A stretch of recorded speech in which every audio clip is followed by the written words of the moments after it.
Hi friend, मेरे इस video को बनाने का उद्देश्य है कि हम हमारे आसपास या कहीं हम ट्रैवल करते हैं तो वहाँ ठग घूमते हैं और वो ठीक ठाक दिखने वाले इंसानों को अपना जाल का शिकार बनाने की कोशिश करते हैं।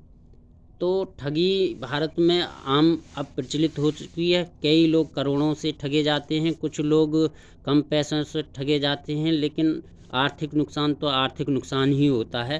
किसी का धन जाना, वो मेहनत का जाना बड़ा दुखदाई होता है। तो कुछ ऐसी घटनाओं का मैं उल्लेख करना चाहूँगा जो आजकल ट्रेंड में चल रही है, ट्रेंड यानी प्रचलन में चल रही है। तो घटना नंबर एक, जो ठगते हैं कि आप कहीं बाइक से जा रहे हों या कार से जा रहे हों, तो वो कोई बंदा आपको हाथ देगा, आप रुकोगे तो वो दिखने में गरीब नहीं लगेगा। वो एक वीआईपी तरीके से होगा, बड़ा सा बैग होगा या उसका स्टैंडर्ड बहुत अच्छा होगा।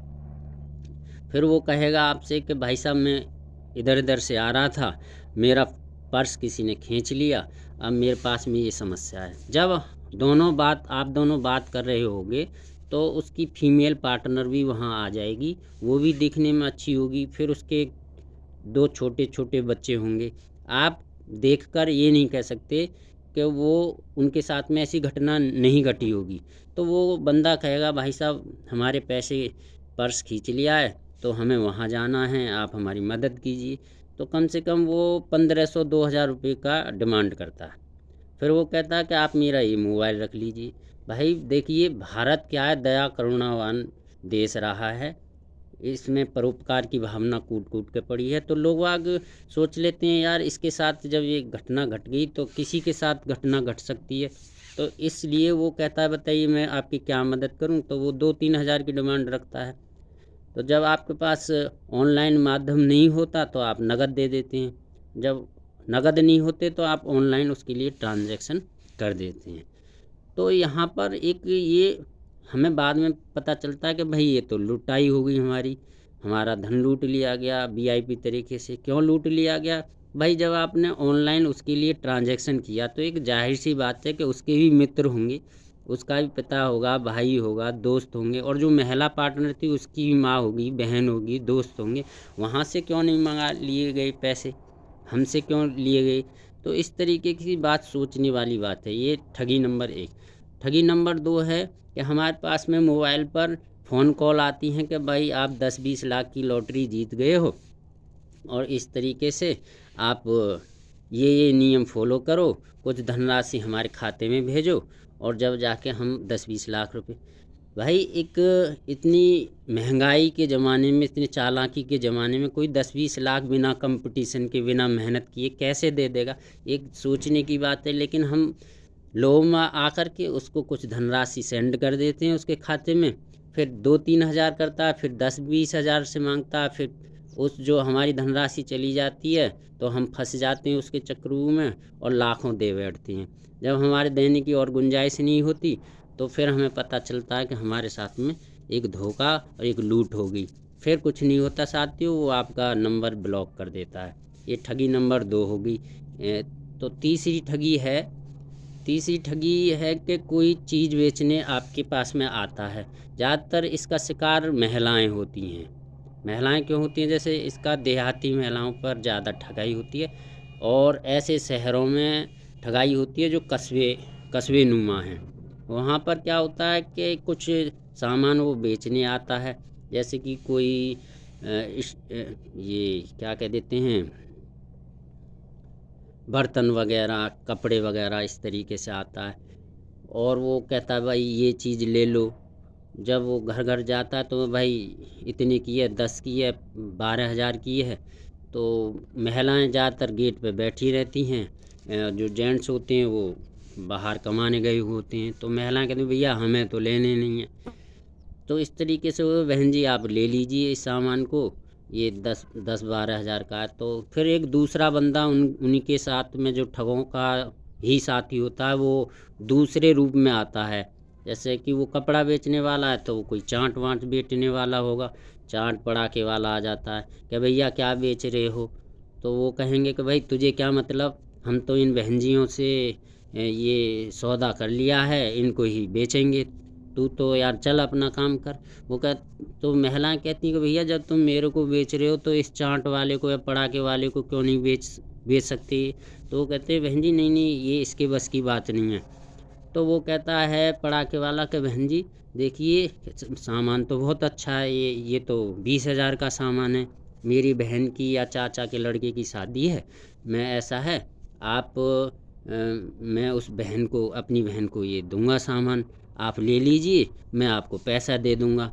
तो क्या होता है कभी कभी महिलाएं उनके झांसे में आ जाती हैं और वो अपना घर से निकाल कर उस सामान को उस पड़ाके वाले या चाट वाले के बहकावे में आकर वो अपना पैसा दे देती हैं लुटेरों को। वो ठग उन पैसों को लेकर चले जाते हैं। अब चाट और पड़ाके वाला भी वहीं रहता है और महिला भी वहीं रहती हैं, सामान भी वहीं रहता है।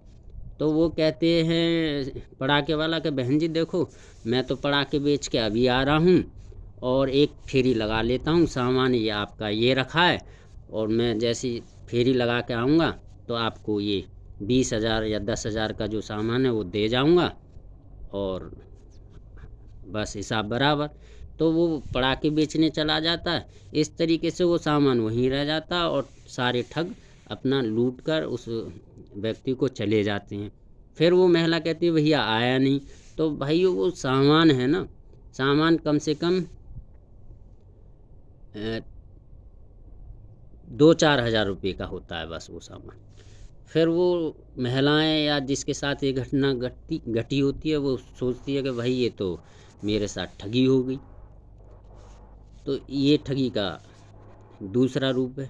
तीसरा रूप है ठगी का कि आप ज़्यादातर ट्रेंड में चला था ये प्रचलन में कि आप एटीएम से पैसे निकालने गए, एटीएम में कार्ड लगाया तो उसका स्क्रीन ब्लॉक हो जाती थी, तो वो हैंग हो जाता था जैसे ही आप वापस आए और आपका पैसा निकाल लिया जाता था या एटीएम चेंज हो जाते हैं।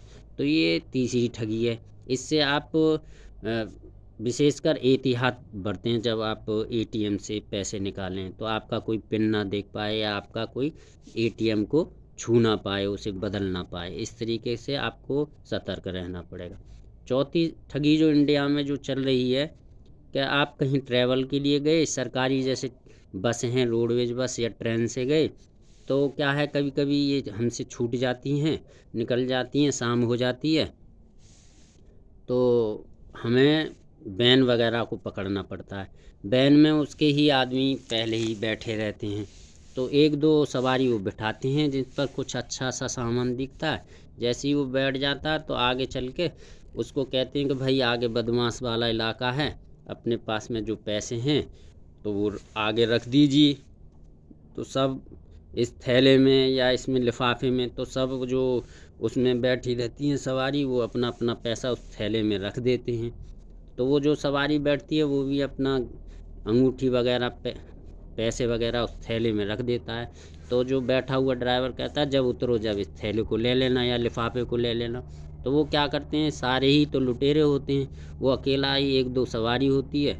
तो जब वो उसका डेस्टिनेशन यानी जब उतरने का जगह आती है तो वो कहते हैं लो भाई अपना लिफाफा। जैसे ही वो उतरता है लिफाफा देते हैं तो अपनी गाड़ी को तेज़ ले जाते हैं।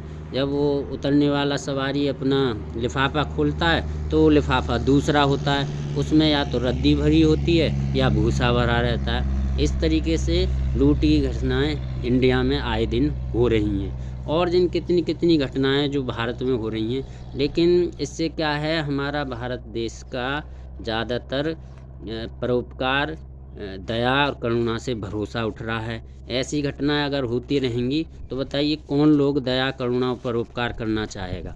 लोग पैसे ले लेते हैं और पैसे उधार नहीं देना चाहते। तो बताइए अब उधार मिलना भी बंद हो गया, लोगों के काम धंधे कैसे चलेंगे भाई। भरोसा, लोगों का भरोसा टूटता जा रहा है। तो ये जो हमारी इंडिया की जो पहचान थी दया करुणा परोपकार, ये धीरे धीरे ख़त्म हो रही है, जो हमारे देश की संस्कृति के लिए बहुत ही हानिकारक रहेगी। इस ठगी से बचिए, इस वीडियो का यही उद्देश्य था। और भारत की संस्कृति दया करुणा परोपकार को भाई बचा कर रखिए, अपनी बुद्धि और विवेक से ऐसे लोगों को, ठग लोगों को पहचानिए और अपना जो आर्थिक धन है उसका नुकसान होने से बचाइए। जय हिंद।